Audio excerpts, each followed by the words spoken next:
আজকে দেখবো আমরা এই গরমে ক্যাম্পা নাকি বাড়ির তৈরি তরমুজের শরবত বেস্ট। চলো ট্রাই করি।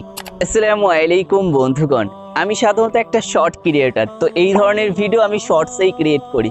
তো বাট আজ একটু ইচ্ছা হলো যে একটা লং ভিডিও বানাই।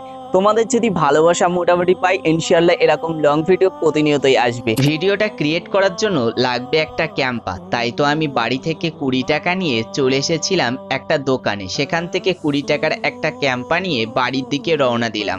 আমরা যেহেতু চ্যালেঞ্জ ভিডিও বানাচ্ছি, তো ক্যাম্পাটা তো নিয়ে আসলাম। ক্যাম্পার সঙ্গে যার চ্যালেঞ্জ হবে অর্থাৎ তরমুজের জুস, তাই তরমুজের জুস বানানোর জন্য আমি আমাদের ফ্রিজ থেকে একটা তরমুজের টুকরো বের করে নিলাম। এবার যেহেতু আমরা তরমুজের জুস বানাবো, তাই তো আমি সেই তরমুজের টুকরোগুলোকে ছুরি দিয়ে পিস পিস করে ছোট ছোট টুকরো করে নিলাম।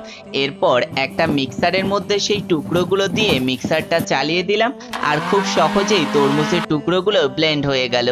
এবার একটা ছেঁকনি নিয়ে সেই ব্লেন্ড করা তরমুজটাকে ছেঁকে নিতে লাগলাম, কারণ যদি ছেঁকে না নিই তো এই তরমুজের ভেতরে যে সমস্ত দানা থাকবে সেগুলো যদি মুখে চলে আসে তো খেতে অনেকটাই বাজে লাগবে। সবশেষে সেই ছেঁকে নেওয়া তরমুজটার মধ্যে যদি স্বাদ মতো চিনি ও বিট লবণ দেওয়া হয় তো তৈরি হয়ে যাবে আমাদের বাড়ির তৈরি তরমুজের জুস বা শরবত। বন্ধুগণ, চলো এবার ট্রাই করে দেখি কোনটা বেশি টেস্টি অ্যান্ড হেলদি। ফার্স্টেই নিলাম মুকেশ আম্বানির 20 কোটি টাকার ক্যাম্পা। বিসমিল্লাহ। আমি যা ভেবেছি, এই গরমে লেমন ফ্লেভারের এই 20 কোটি টাকার ক্যাম্পাটা জাস্ট মারাত্মক লেগেছে খেতে।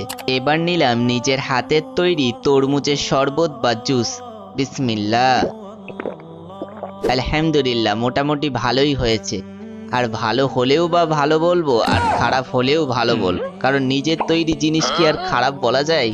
বাই দ্য ওয়ে, তোমরা যদি আমার মতো হেলদি জিনিস বেশি পছন্দ করো তো তোমরা তরমুজের শরবতটা ট্রাই করতে পারো, এটা বেশি হেলদি অ্যান্ড বেটার। তো ভিডিওটা যদি ভালো লাগে তো অবশ্যই ভিডিওতে একটা লাইক করে চ্যানেলটা সাবস্ক্রাইব করে নিও।